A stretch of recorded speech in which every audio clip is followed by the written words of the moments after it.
It may not have been the best race, but there are some headlines from it. Antonelli led the race for a few laps, didn't he? So that's something. We had the pit exit between Verstappen and Norris, which was kind of like I keep saying, a nothing incident, but we got a bit of moaning on team radio and got to speculate for a little while about what the stewards might do.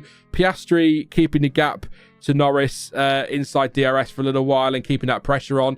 That was interesting to keep an eye on. Norris kept coming back at Verstappen as well, so that was interesting to keep an eye on. Russell coming back at Leclerc, that was something to keep an eye on late on, and actually Russell and Leclerc were pretty close early doors as well.